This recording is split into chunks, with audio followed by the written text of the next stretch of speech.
Finding myself in unexpected situations seemed to be a theme lately. It all started innocently enough, just waiting at a red light. Then, out of nowhere, a guy in the car beside me motioned for me to roll down my window. "You have a flat tire," he informed me. Grateful for the heads up, I pulled into the nearby Walmart parking lot to assess the damage. Sure enough, there was a pesky screw lodged in my tire, causing a slow leak. Thinking quickly, I decided to try that slime stuff everyone raved about. But as luck would have it, my attempt to fix the tire only made things worse. Air hissed out faster than ever, leaving me in a bit of a panic. After a frantic trip to the gas station for some air, I was back on the road, determined to make it home, which was thankfully only 15 miles away. However, fate had more surprises in store for me. About 5 miles from home, I noticed the tire was dangerously low. Desperate for a solution, I stopped at a convenience store, but they didn't have any air. With no other options, I reluctantly turned to the slime. As I poured it in, green goo oozed out, living up to its name. As if my day couldn't get any stranger, a massive pickup truck pulled into the parking lot, drawing my attention. Out stepped a tall blonde guy, followed by a stunning woman with raven-colored hair. My heart sank as I recognized her, Rachel, my wife of 18 years. What on earth was she doing with him? It all clicked into place when I remembered seeing him at Rachel's office. He was one of her coworkers. But why was she with him instead of at work? Determined to get to the bottom of things, I discreetly followed them home, my mind racing with questions.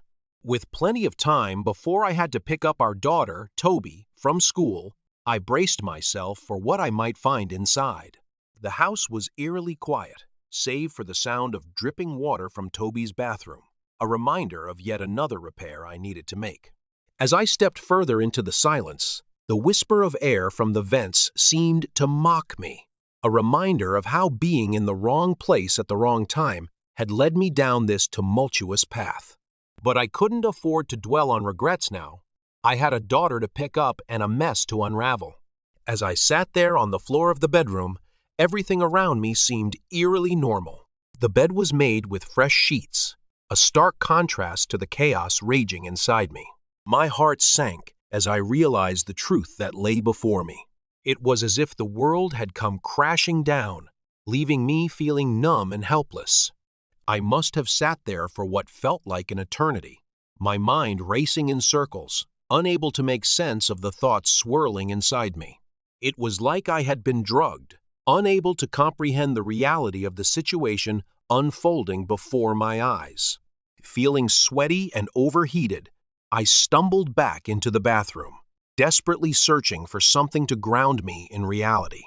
I soaked a washcloth in the sink and splashed cold water on my face, hoping to snap out of the daze that had enveloped me.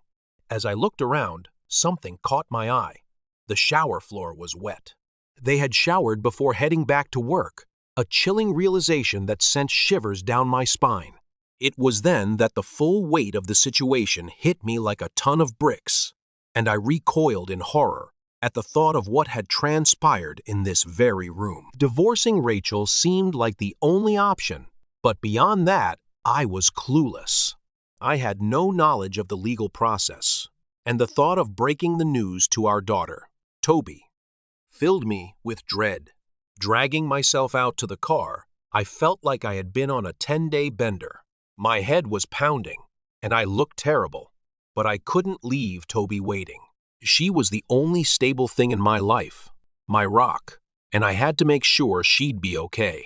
As I pulled up to the school, I spotted Toby waiting at the doors, her beauty tugging at my heartstrings.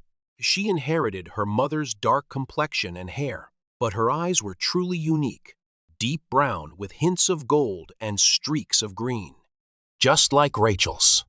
After tossing her backpack in the back, she climbed into the car, concern lacing her voice as she asked if everything was okay. I assured her that no one was hurt or sick, but that I needed to talk to her. As we headed to the park, memories flooded my mind of pushing her on the swings, of sitting together on the benches with Rachel, watching her play.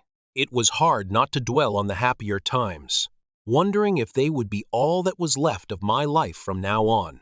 Sitting down on a bench, hand in hand with Toby, I struggled to find the right words. She urged me to just lay it out, assuring me that she could take it.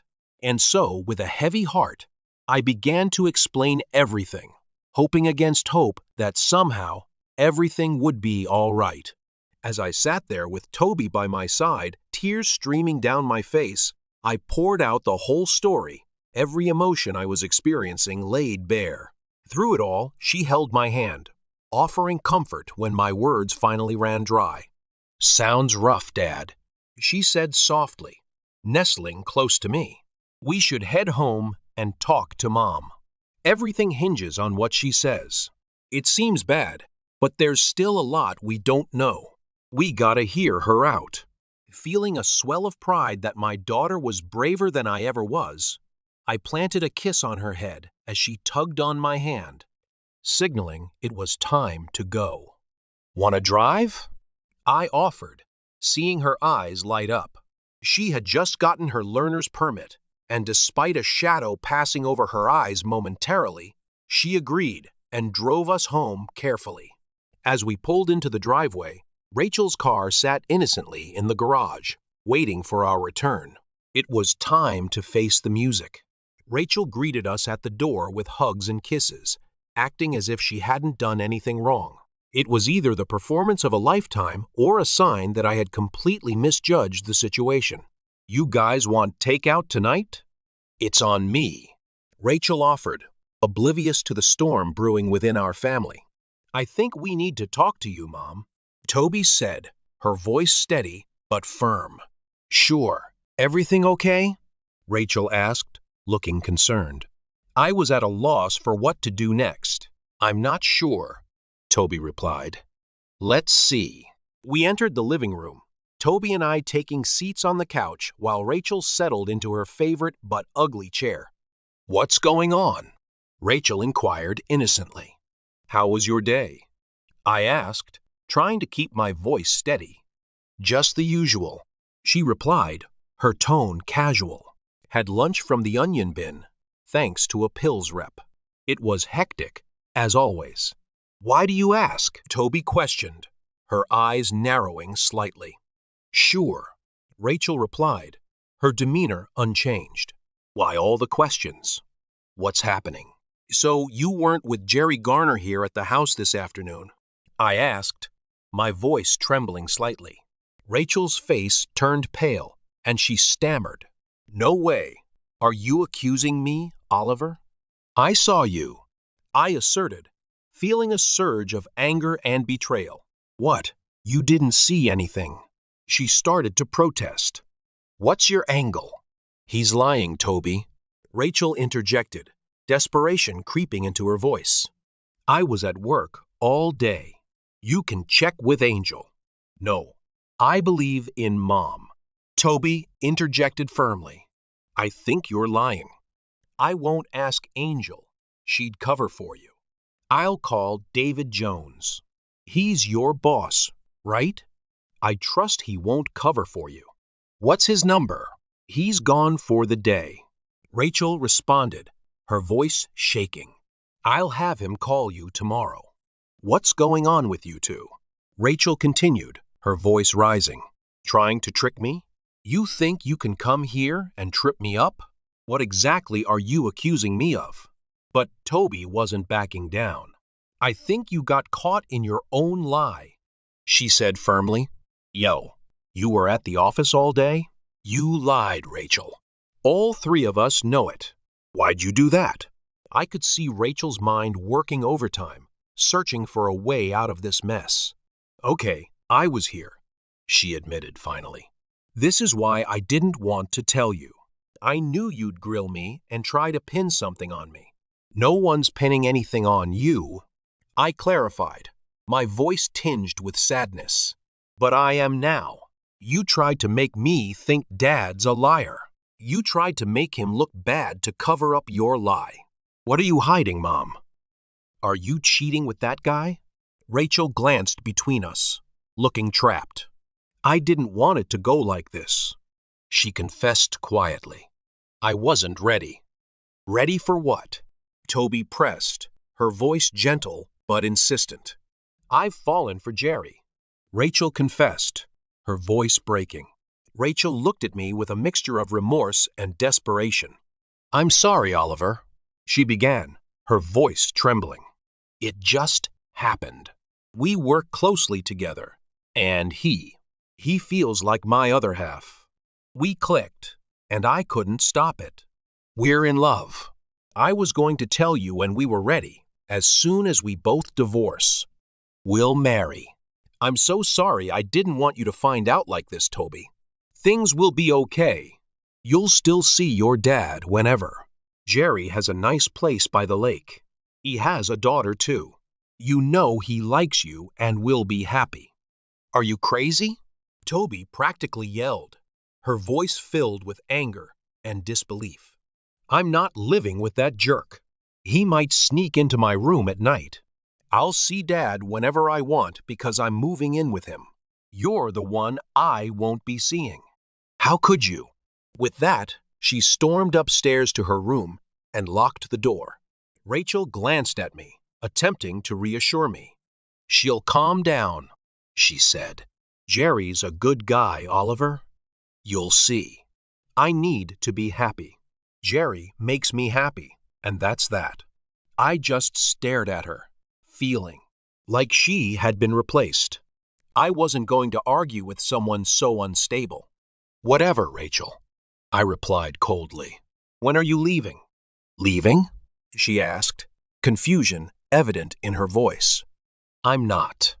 I've got nowhere to go. Jerry's married, and we have to tell his wife before we do anything. We'll all need divorces and sort out the settlement first. No, you're leaving. I insisted firmly. You've got 3 days. Her mouth fell open in disbelief. What are you talking about? You can't kick me out of my own house. If anyone should leave, it's you. I think you're forgetting something, I stated calmly. This is my house. I owned it before we met, fully paid for and in my name. The house isn't a shared asset, it's solely mine. My name is on the deed, not yours. So no, you're the one who's moving out of my house. Where am I supposed to go? She questioned, panic creeping into her voice. Are you just kicking me to the curb? I really don't care where, I replied coldly. Maybe you could find a room at a motel, perhaps one of those places you can rent by the hour. You know, where cheaters go. Tears welled up in her eyes. That's really hurtful, Oliver, she said softly. There's no need for name-calling. I didn't plan to fall for Jerry. It just happened. We connected, and I felt I had to be with him. I didn't mean to hurt you. Ah, so it was an accidental hurt, I retorted sarcastically. Like tripping and poking your eye out with a stick while running, as Mom always warned. I get it now. Well, then I guess it's all fine since it was an accident. You don't have to be so sarcastic, she responded defensively. Why can't you accept that Jerry and I are in love, Oliver? Gee, I don't know, Rachel, I said, dripping with sarcasm. Maybe because this morning you told me you loved me, and now you're claiming to love him. I'm just a bit confused, I guess. I still love you, Oliver. Oliver, she said softly, her voice filled with longing. I'll always love you. I'm just in love with Jerry now. Well, that clears things up, I replied bitterly. You've been telling me for 18 years that you were in love with me, Rachel. I thought that's why we got married, because we were in love. Guess I was wrong. No, we were in love, she insisted, her voice pleading. She reached for my hand, but I pulled away, the betrayal still raw and fresh. You've got 3 days, Rachel, I said, my voice filled with a cold determination. If you're not gone by then, I'll have the sheriff kick you out and toss your stuff in the driveway. Please, Oliver, she pleaded, her voice trembling with fear now. "It doesn't have to be like this. We can still be friends. Jerry wants to be your friend too. We have Toby to consider. I love you, and I don't want to lose you as a friend. We've been together too long to just throw it all away." I just stared at her. The sadness and loss I felt slowly giving way to searing anger. "You must be out of your mind, Rachel," I replied, my tone laced with bitterness. "Friends with you? With that jerk? I don't think so. Tell him that if he sees me, it should be brief, just before he runs off. And as for you, you're the enemy now. I'm burning down your house. 3 days. Then I never want to see your cheating self again. I'll call a lawyer in the morning, and you'll get your divorce as fast as possible." I went to the bedroom, leaving her there, her pleas falling on deaf ears. She followed me around, still going on about being friends, while I moved her stuff into the spare bedroom. There were more clothes than I could carry, so I just piled them on her, took an armful to the spare room, and hung them in the closet. She trailed behind me, lingering and talking, but I seized the opportunity to slip away and lock the bedroom door. I heard her in the hallway, trying the knob, but she left after a few minutes. Toby texted me, "You doing okay, Dad?" "Yeah, kitten. You?" I replied. "Not yet, but I will be," she said. "All right. Love you." I sent back. "Text me if you need anything. Can you take me to school in the morning?" she asked. I don't want to ride with her. "Sure thing," I replied. I crawled into bed and lay there for hours, trying to sort out what to do. I must have dozed off around 3, and then my phone alarm woke me. I got up, showered, and called my boss, explaining the situation and requesting a few days off. He was understanding and sympathetic, giving me all the time I needed. After making some coffee and breakfast for Toby and me, Rachel eventually came downstairs, but we ignored her attempts at conversation. It was time to take Toby to school, and Rachel asked if she was ready. Toby glanced at Rachel, then turned to me and asked, "You ready, Dad?" I jingled the keys, and she grabbed her backpack. "Sure, you can act like toddlers if you want," Rachel remarked before storming off. She grabbed her purse, shot us one more glare, and left. I dropped Toby off at school, and she kissed me before heading in. Sitting in the car, watching her disappear into the building, my mind drifted to my friend Dan, who had recently gone through a divorce. I decided to give him a call and ask about his attorney. Dan didn't recommend his lawyer, but suggested I use his wife's attorney instead. He gave me the name and number, and when I called, a woman answered and scheduled me for that afternoon. I took action to protect our finances, like lowering the credit card limits to $500. It would cramp my style too, but I wasn't about to fund Rachel's affair. My encounter with Elizabeth Baxter got off to a rocky start. She immediately assumed I was leaving Rachel for someone else. "You've got it wrong," I corrected her. "Rachel has been cheating with a coworker who's also married. They plan to divorce their spouses and marry each other." "I'm sorry," she said, "but I can't represent someone involved in that kind of situation. It goes against my principles." "I understand," I replied. "We have a daughter, and I want to protect her from the fallout. Is there a chance I could get custody of her?" "It's possible," she acknowledged. "In theory, either parent has a shot at custody, but in reality, fathers, especially for girls, rarely get custody." "How old is she? And does she want to live with you?" she inquired. I answered. "That counts a lot in court," she assured. "In our state, kids over 14 can choose, and younger ones' preferences matter too. Given her age and desire to stay with you, it should work out in your favor. Just do your best," I said, concluding the conversation. Driving home, I pondered my next steps. I knew I had to act within the law. Getting into trouble could cost me custody of Toby, and I wasn't taking that risk. I needed to plan carefully, considering every option and potential consequence. I suspected Jerry's wife was unaware, like me, so the first move would be informing her. I decided to make a list outlining my strategy. I was definitely going to inform her family. Her parents had always been fond of me, and they adored Toby, so I knew it was crucial to let them know first. But I wasn't sure how to approach it.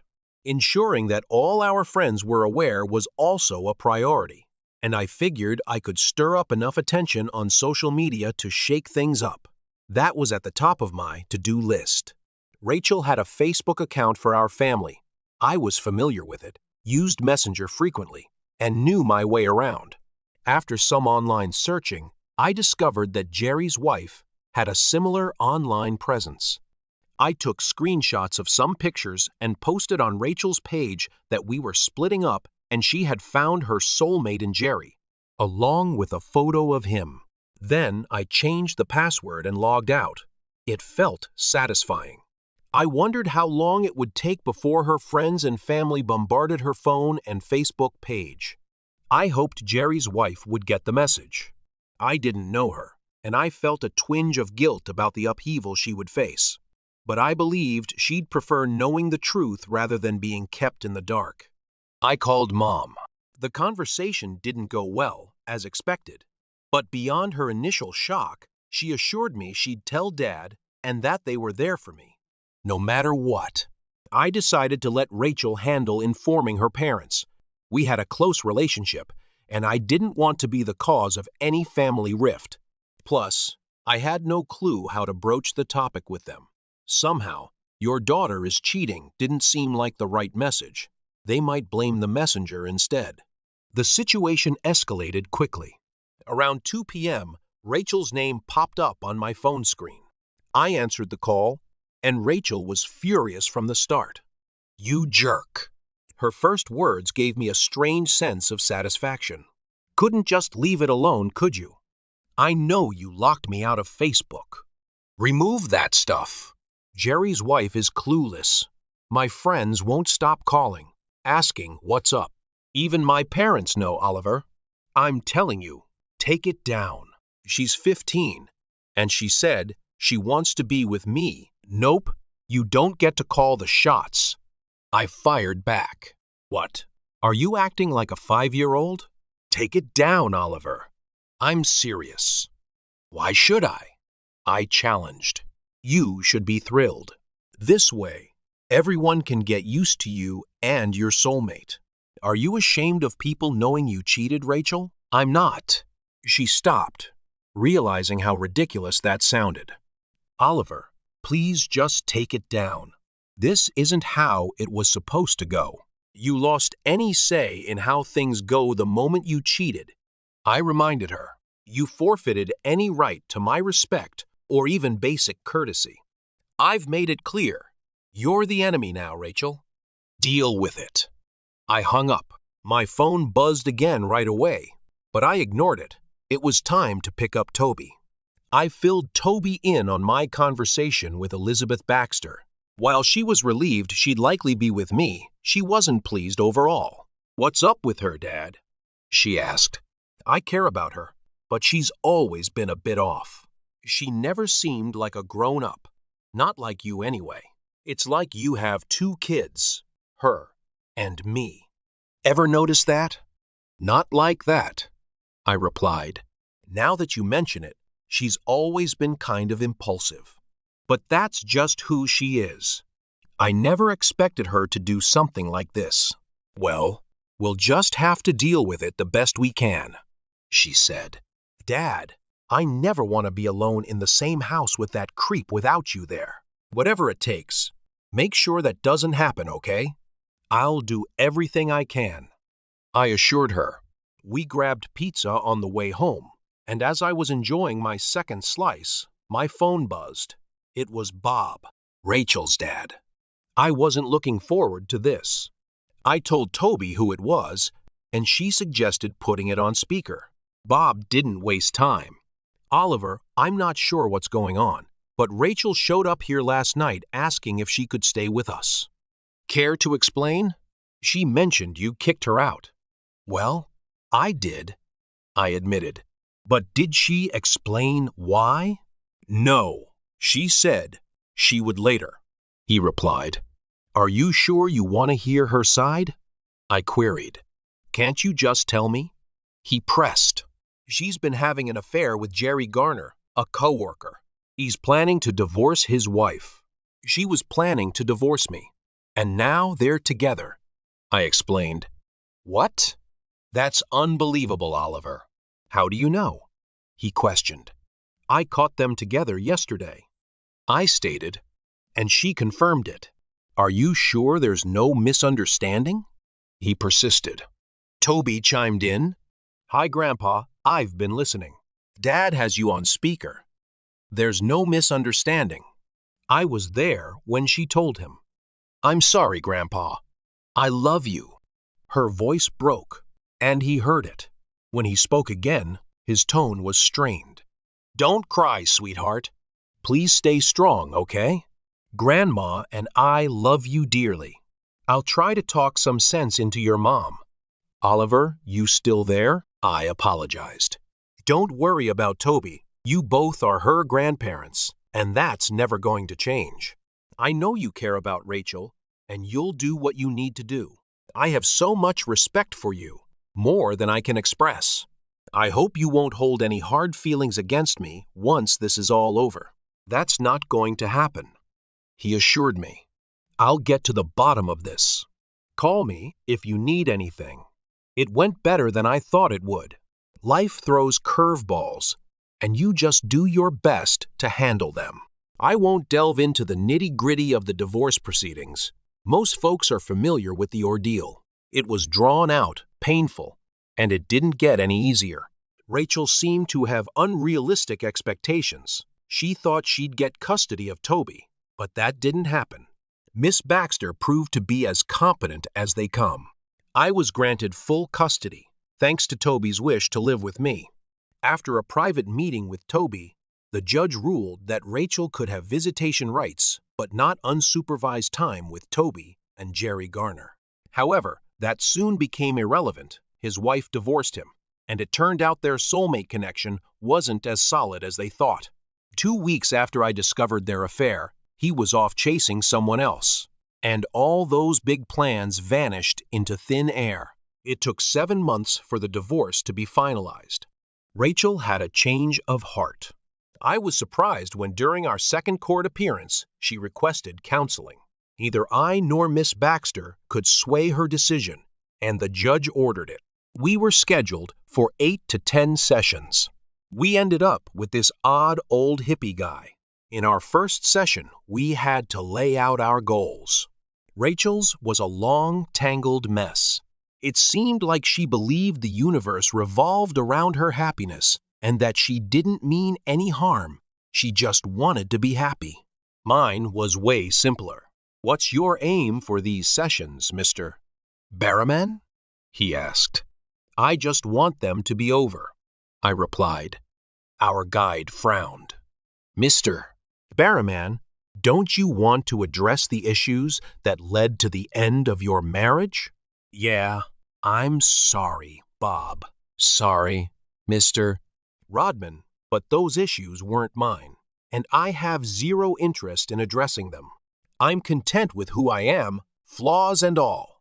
Rachel and Mr. Guru seemed equally shocked by my response. Rachel jumped in, determined. Oliver, how can we move forward if you won't even talk about this?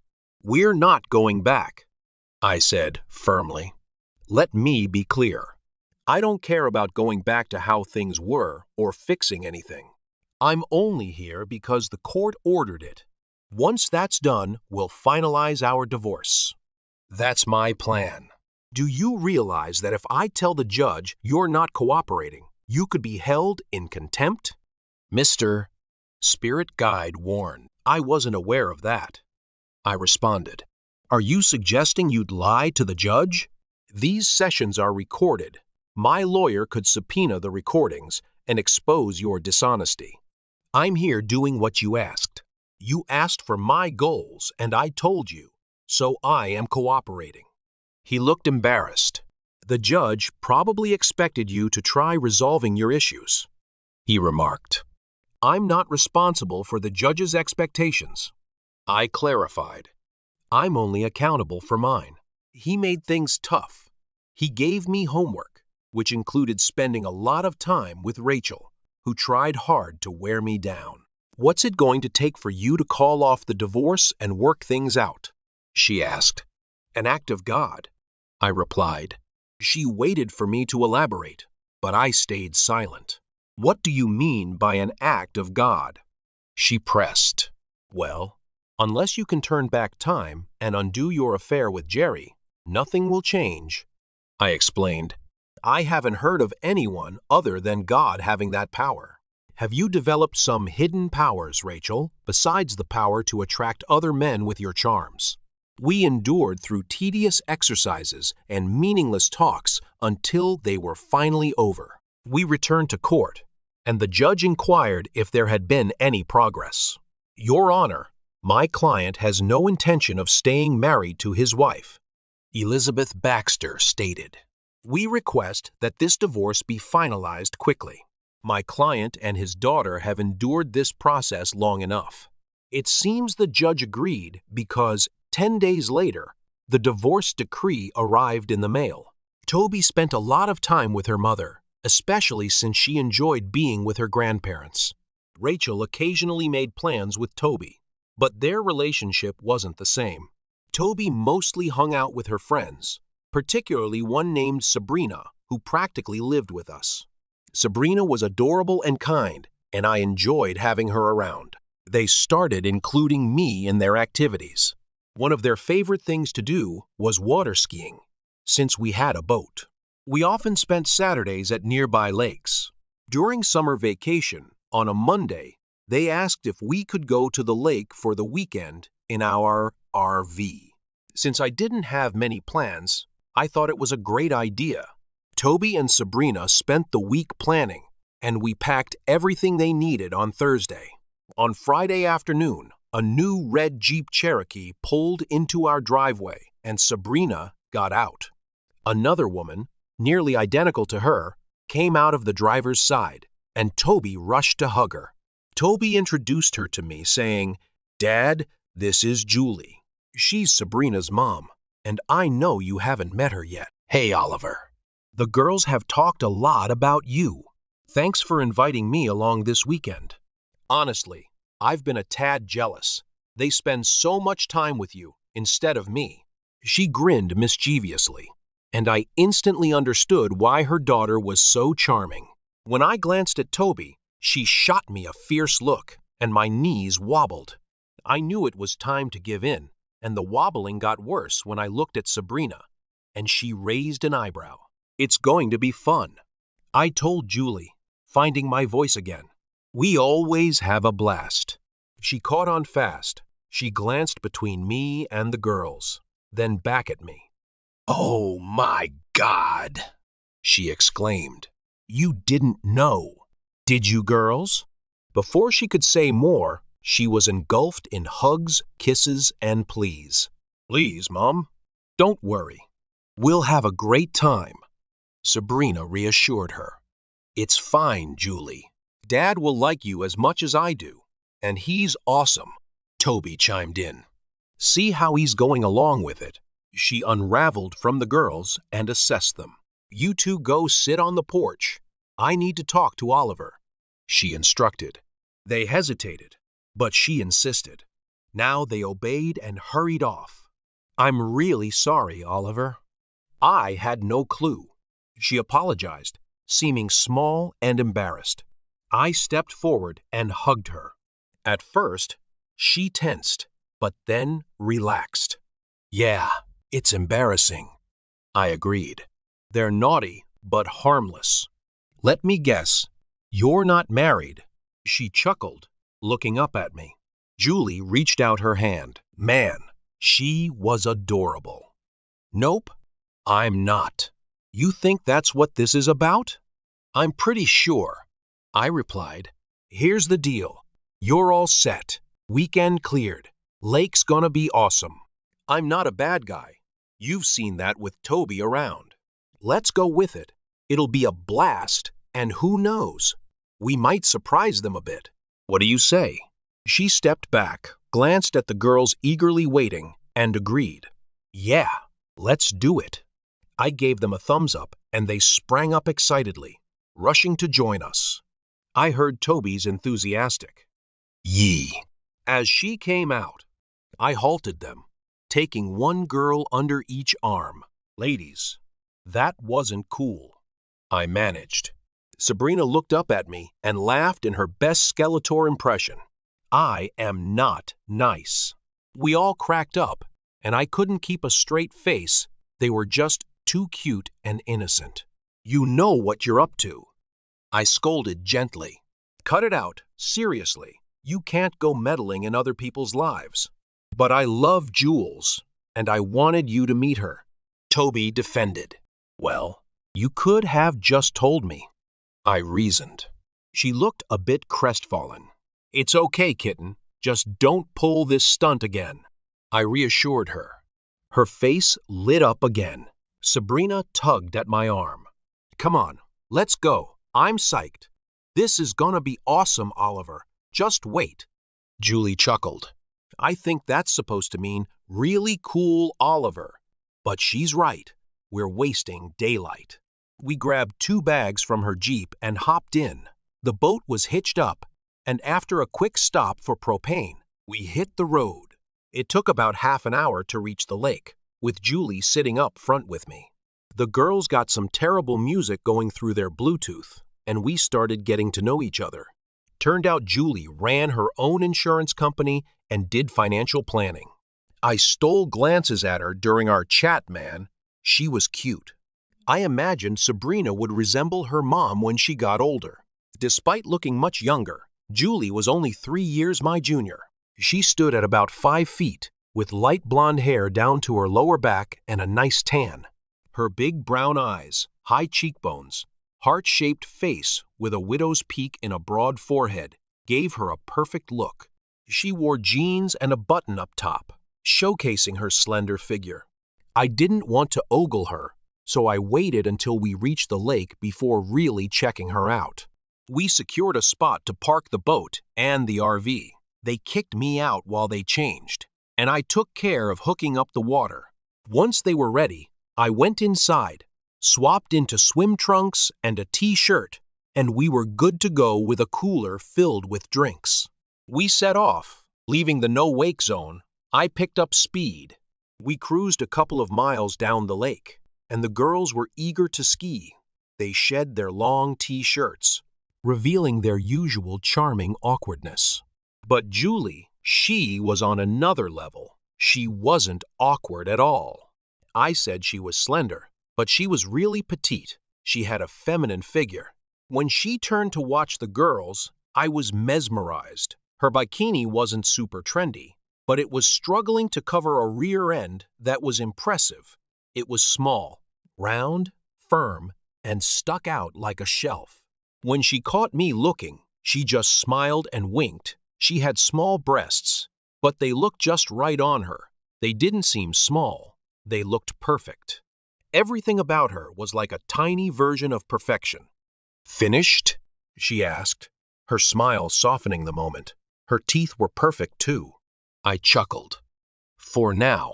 You know how you look, Julie. I'm a guy.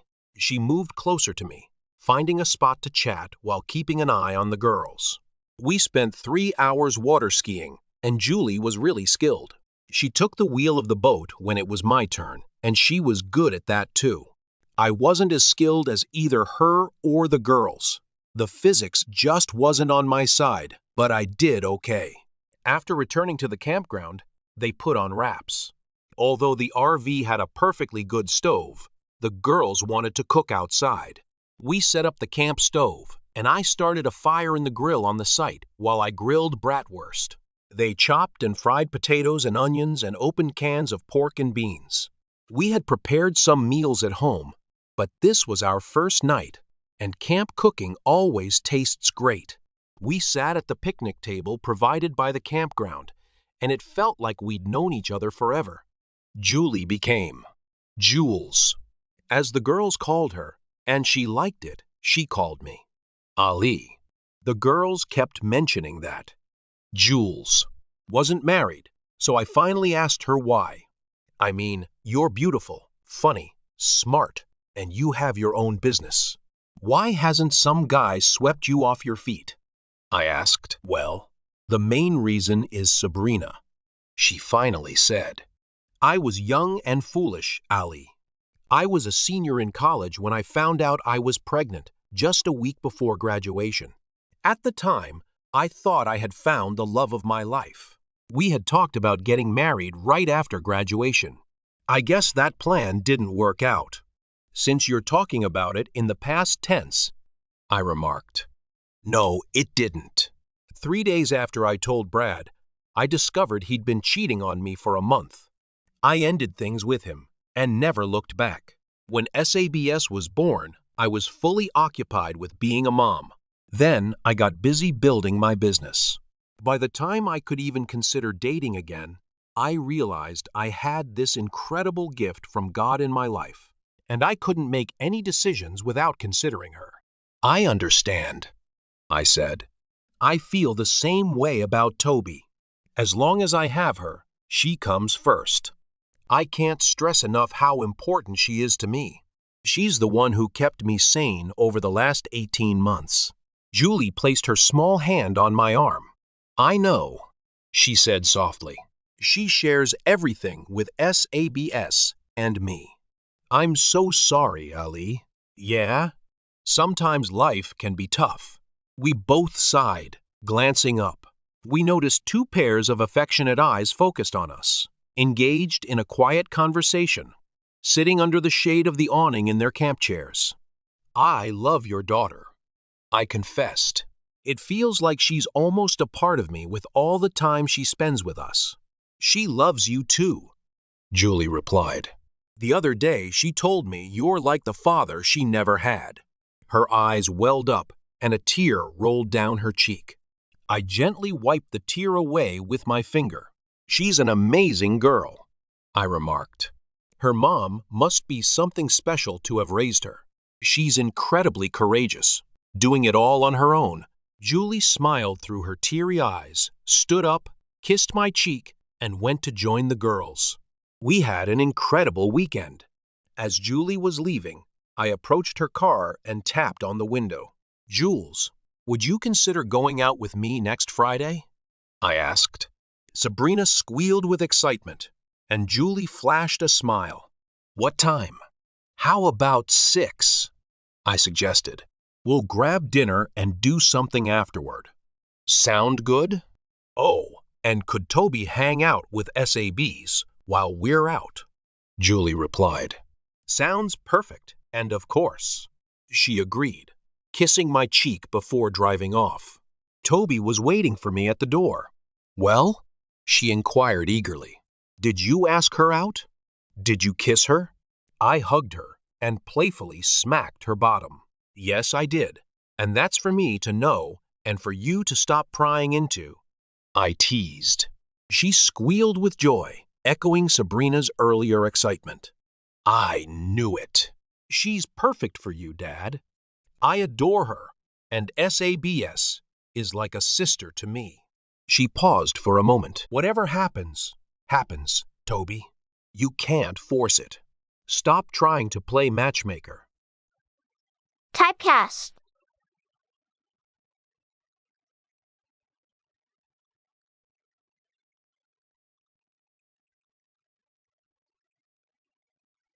Typecast.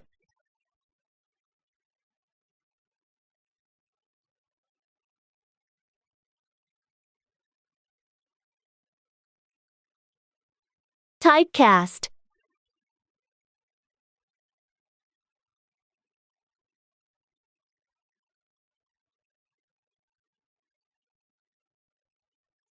Typecast.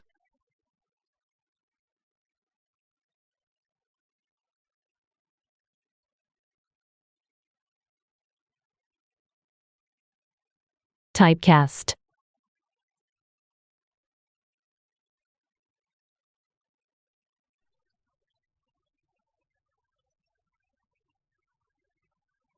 Typecast.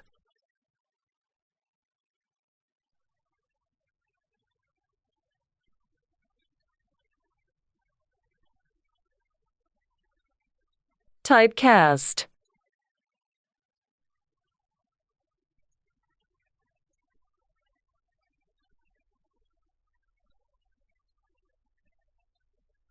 Typecast.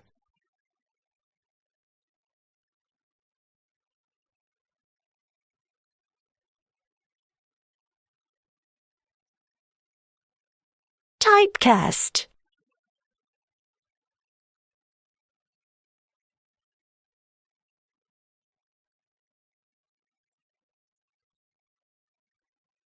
Typecast.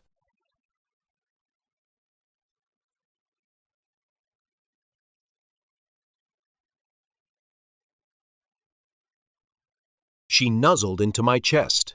I know, Dad, but if I didn't nudge things along, you probably wouldn't have made a move. Not that I mind being the only lady in your life. I chuckled. Well, you'll always have a special place in my heart that no one else can touch. You're my baby, and that's never going to change. She purred contentedly for a moment, then went off to do her own thing. Our first date went smoothly. I took her to play racquetball. She was new to the game, but having played tennis before, she caught on quickly to the similar strokes. Once she got the hang of the rules and bouncing the ball off the walls, she was impressive. Her natural athleticism definitely gave her an edge. She was lightning fast and could change direction with ease thanks to her petite frame.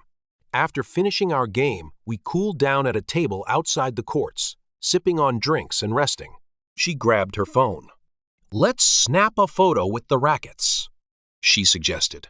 We posed with our rackets and goggles, and she took a snap. They replied immediately, and we captured a great memory. Later, we both showered, and then I took her out to dinner. We indulged in some delicious Italian food, satisfying our appetites completely. As we finished our wine, Jules sat beside me in the booth, and we leaned back, chatting quietly and unwinding. It felt natural for me to put my arm around her, so I did.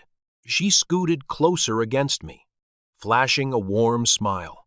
I couldn't help but think about how adorable she was, and I realized that her cuteness would endure as she got older. It was something that would stay with her. When we arrived at her house, she leaned in close to me, her eyes showing anticipation. I could sense she wanted me to kiss her, so I leaned in and did just that. Truth be told, I wanted to kiss her even more than she wanted me to. It was a lingering and delightful kiss. Her lips felt plush and soft, and she tasted like a mix of wine and cherry chapstick. As we pulled back, I noticed movement behind the curtains. "Looks like we've got an audience," I remarked. She giggled, sounding a lot like her daughter. "I'm not surprised, you know. They're trying to set us up." "Does that bother you?" I inquired. She blushed. "No, I like everything I've learned about you, Ali." "Same here," I replied. "We should head inside before they open the curtains and see us." For 4 months straight, we went out every Friday, and with each outing, we grew closer. I wanted to take our relationship to the next level, but I didn't want to rush her.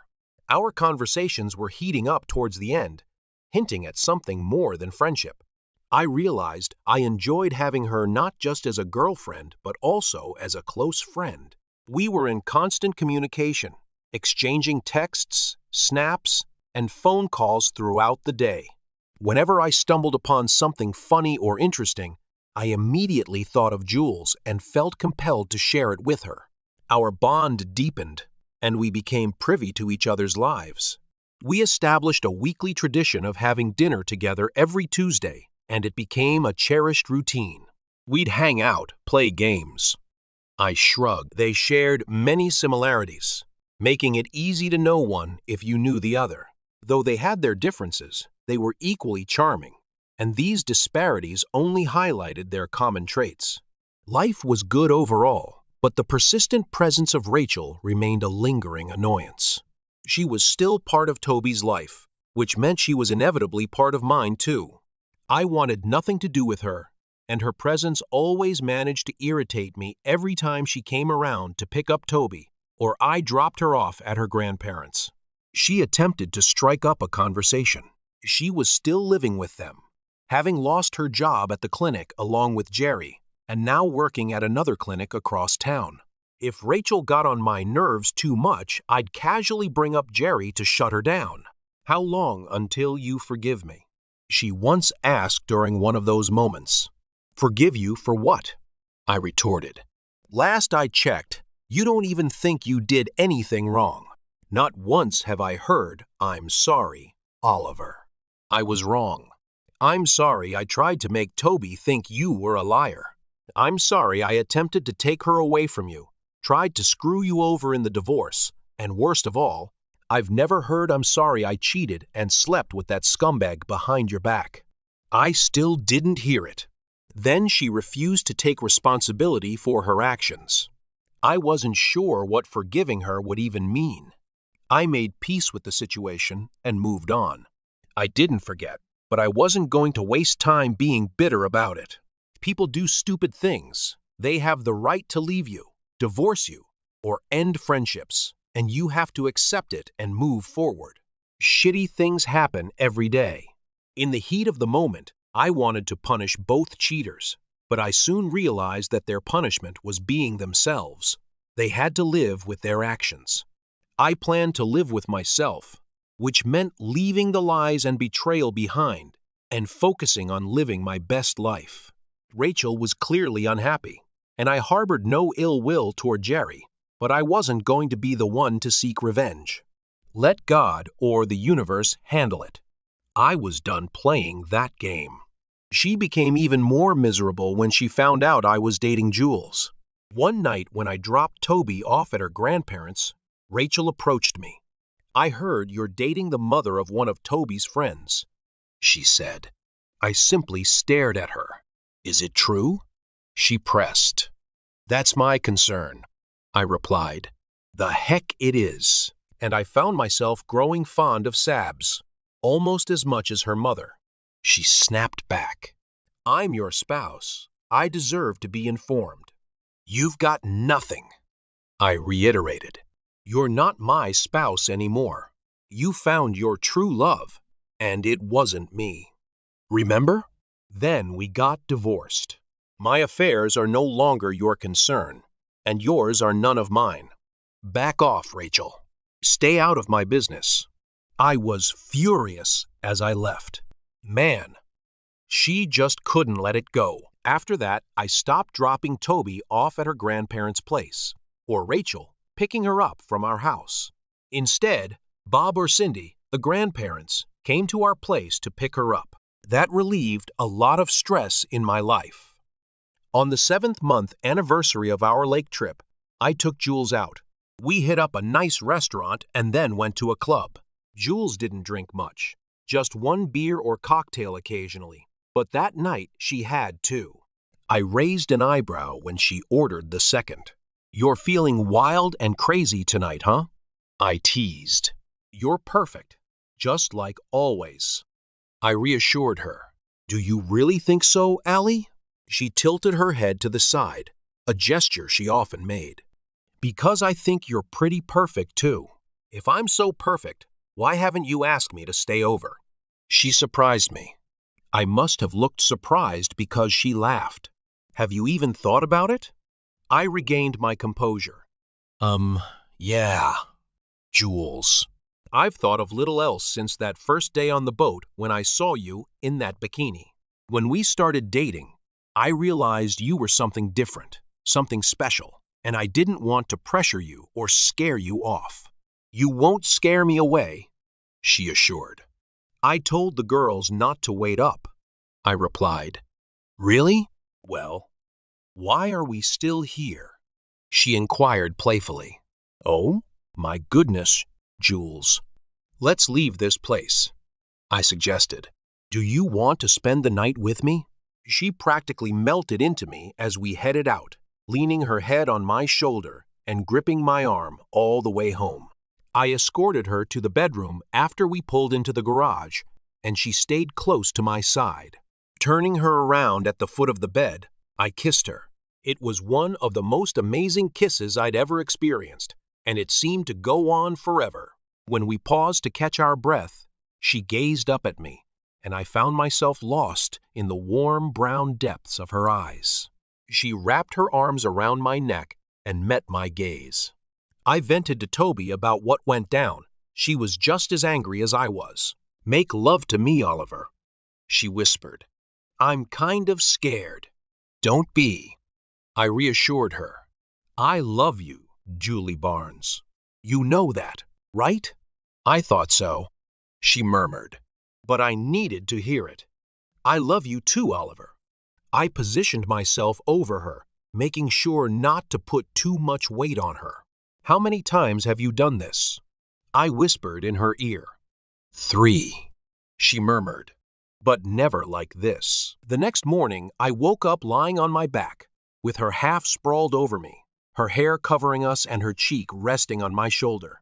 I just watched her sleep absent-mindedly, playing with her hair until she opened her eyes. She snuggled closer inside. "I feel like I belong here, Allie," she said softly. "I know," I said. "Would you like to wake up here every morning?" She opened her eyes and gazed at me. "You mean like live together?" "No, sweetheart." "Well, yes, but I mean, will you marry me, Julie Barnes?" She brought her little left hand up between our faces and wiggled her fingers. Oh," she said. "Something seems to be missing." "Hold that thought," I said, starting to get out of bed. "I'll hold the thought," she replied. "But I can't hold something else. I need to pee so bad." I chuckled and playfully swatted her butt, making her squeal. "Go then. Meet me back here," I said. She dashed off like a little naked sprite, and I headed down to my office, making a pit stop myself. I retrieved what I needed from my safe, and when I returned, she was curled up under the covers. I climbed in and took her left hand again, looking into her eyes filled with love. "Julie, will you marry me?" I asked as I slid the ring onto her finger. It was too big, so we'd have to resize it, but it would do for now. She examined it closely. "It's beautiful," she said. "It looks old. Where did you get it? When did you get it?" "Remember when I mentioned going to an auction?" I said. "It was about a month ago." "Yes, I remember." "Wasn't it a state auction?" We fell asleep in each other's arms, and twice during the night we made love again, once when I initiated it, and once when she did. She asked. "Yep. What I didn't tell you was I saw this ring in the catalog, and I went with the intention of buying it and asking you to marry me. It was made in England around 1810 for the Duchess of Avon. It has quite a history. Do you like it?" "I love it," she said. "It's the prettiest ring I've ever laid eyes on. Are you going to answer my question?" she asked playfully. "What question?" I teased. "Oh, yes, Oliver. Yes, I'll marry you." Oh, my God. Yes. I chuckled and hugged my fiancée tightly. "We need to snap the girls," she said.